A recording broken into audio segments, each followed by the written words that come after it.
morning, it's very possible we're writing a tale.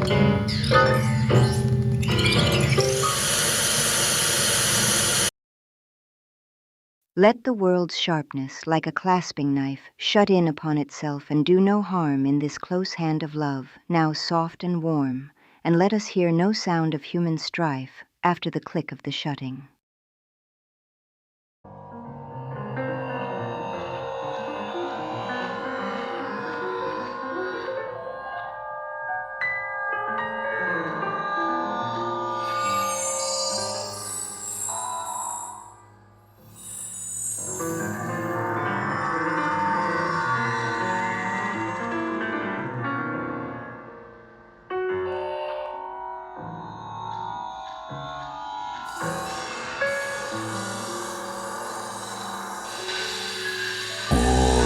Them witches.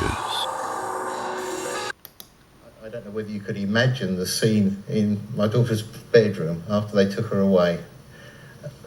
Friends and neighbours had to go into the house and clear that bedroom up. The stains and the fingerprints. They had to remove all the furniture, take the carpet up, burn it in the garden, sandpaper the floor underneath to get rid of the marks, buy a new carpet and put it down. No help at all. What kind of marks? No help at all. What kind of marks? No help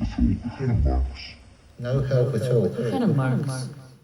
Everyone talks about Patricia Highsmith like she was some kind of terrible monster. Was she really a monster? Is Patricia Highsmith really a monster? Patricia Highsmith was a complex, troubled, brilliant person who had a plethora of mental illnesses: anxiety, obsessive-compulsive disorder, alcoholism, anorexia and depression. She was also gay, one could even argue transgender, at a time when this was considered not only a mental illness, but a disgusting, amoral aberration that required psychiatric intervention.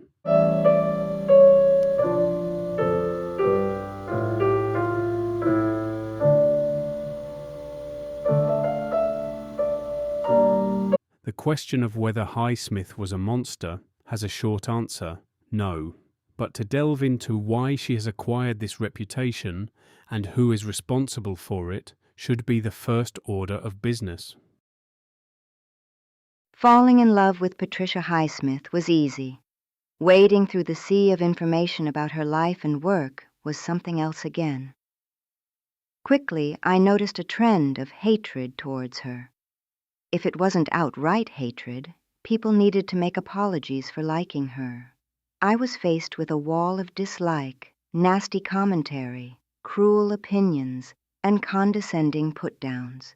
She's ridiculed for a litany of faults: her alcoholism, her sexuality, her racism, her love of snails, and her unattractiveness in later years. She's been called a Nazi sympathizer, a monster, twisted, bitter, hateful, unpleasant, hard, unlovable, unloving. What exactly instigated this bizarre witch hunt mentality that haunts the author's legacy? This witch-finder general is Highsmith's second major biographer, Joan Shenkar. Even the title of her massive biography, The Talented Miss Highsmith, is an insult. Highsmith would have loathed being called Miss.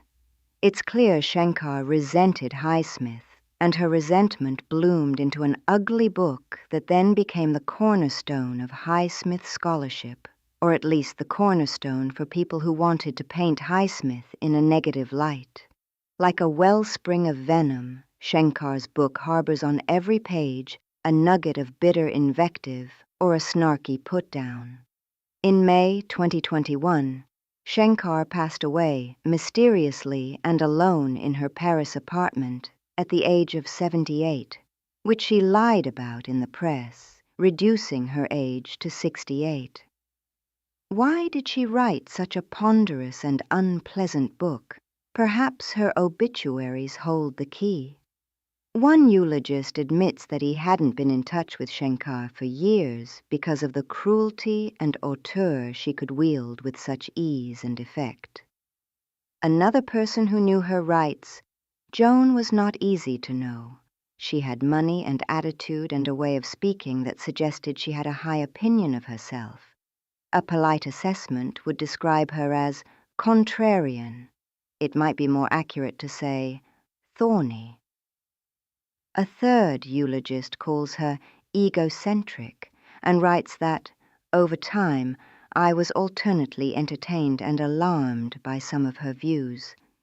She had every appetite for avant-garde art, but no patience for political correctness, and sometimes I had no patience for her lack thereof. I can't begin to know what prompted Shenkar to write such a hostile and damning biography, but two facts are clear. Her book did a lot of damage, and Shenkar shared many traits she excoriated Highsmith for. Like witch hunters of old, who lashed out at others in an attempt to hide their own faults, Shenkar crafted a 500-plus page book about a woman she loathed, resented, and resembled, at least according to her own uncharitable opinions. She told us much more about herself than she did about Patricia Highsmith.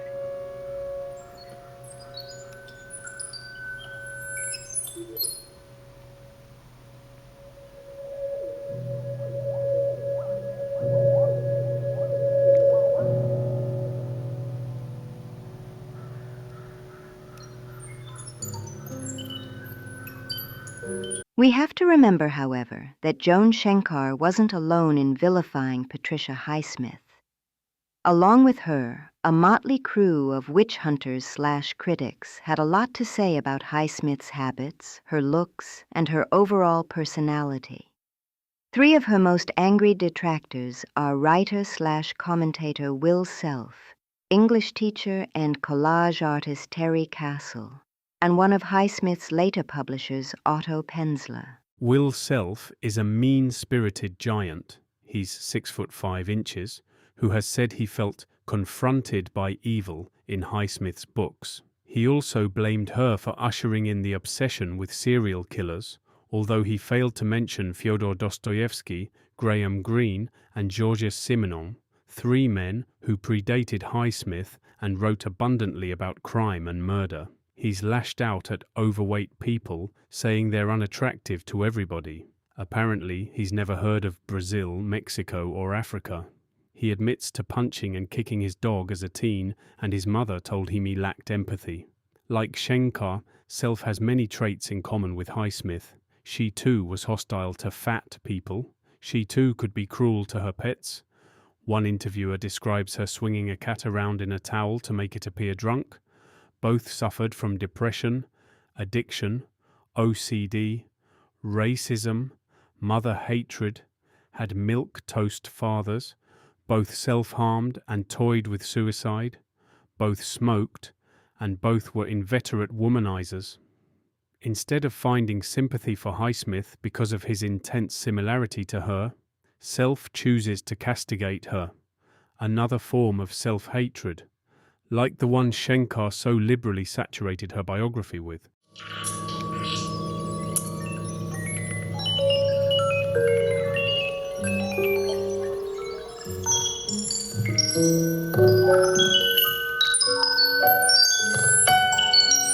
Terry Castle is a literary critic who has written often excoriating Highsmith for what she perceives are her many faults, her ugliness, her drunkenness, her many relationships.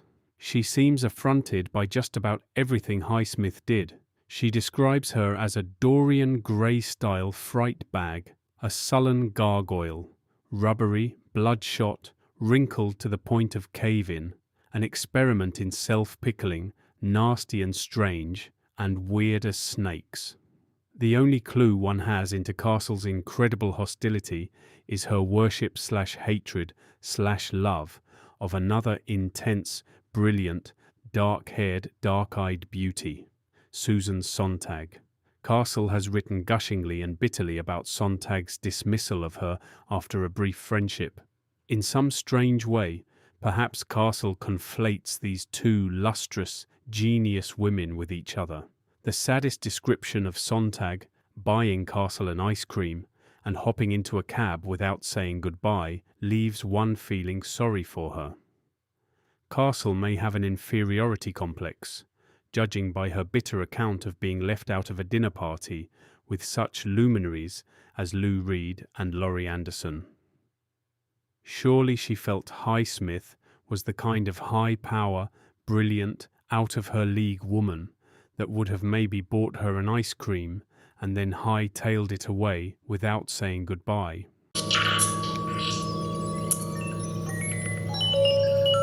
Perhaps one of the most damning and vociferous critics of Patricia Highsmith is Otto Penzler, a publisher of mystery books.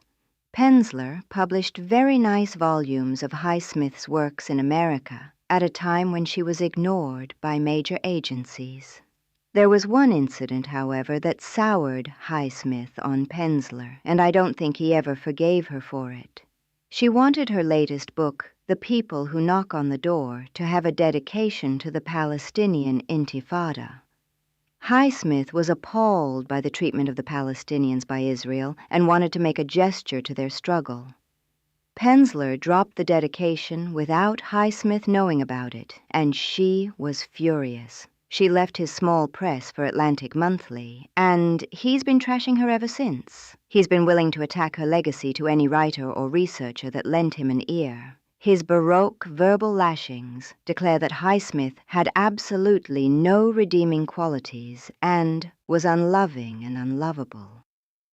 He said there was not one thing I liked about her. She was totally horrible and odious.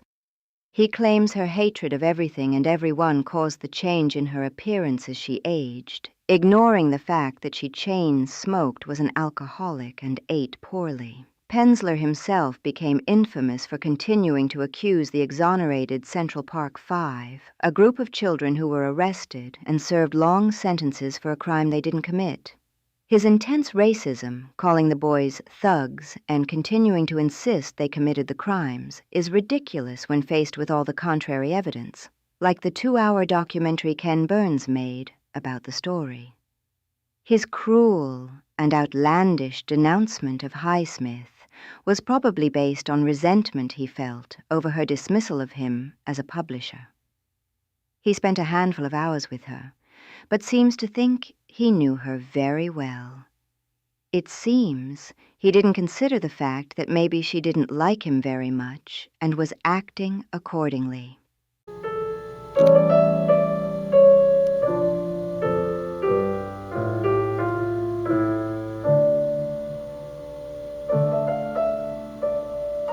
The bizarre emotional amalgam of aggression manifested in The Witch Hunter has two key elements: insecurity and hypocrisy.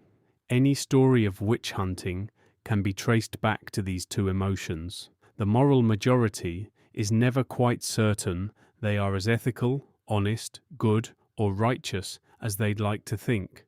Singling someone else out for what you suspect in yourself is always a shortcut to feeling better about your own shortcomings. Psychologists call it projecting. This is particularly true in the case of Patricia Highsmith, who provokes people with her propensity to point out the banal evil in all of us.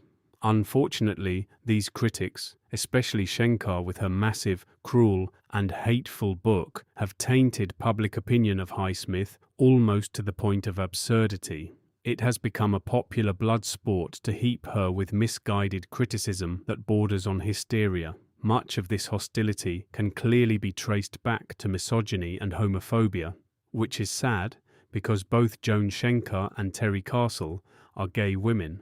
Highsmith no doubt had some unappealing characteristics which her critics go to great length to point out, but she had very many appealing and redeeming qualities they fail to note. It's also curious how often men get away with many of the same traits without comment, or even with evident praise. Playwright Joe Orton was an unrepentant child abuser who boasted about his exploits with small boys in Morocco. Saul Bellow could be a horrid misogynist and racist in his work, much more so than Highsmith ever was. Norman Mailer stabbed his wife and injured her, while William Burroughs shot his wife in the head and killed her. Highsmith's admirer and hero Graham Greene peppered his books with racist attitudes to Jews. None of these men receive much in the way of disapproval for their transgressions, while Highsmith is constantly pilloried in the press and online. Why is that? Men are forgiven for these behaviors. It is even expected of them as proof of manliness, while women, and particularly gay women, can't be forgiven for anything. It's easy to believe these detractors, all of them witches, and condemn Highsmith and her work to literary purgatory. In these films, we will take a closer look at Highsmith, her life, and her work.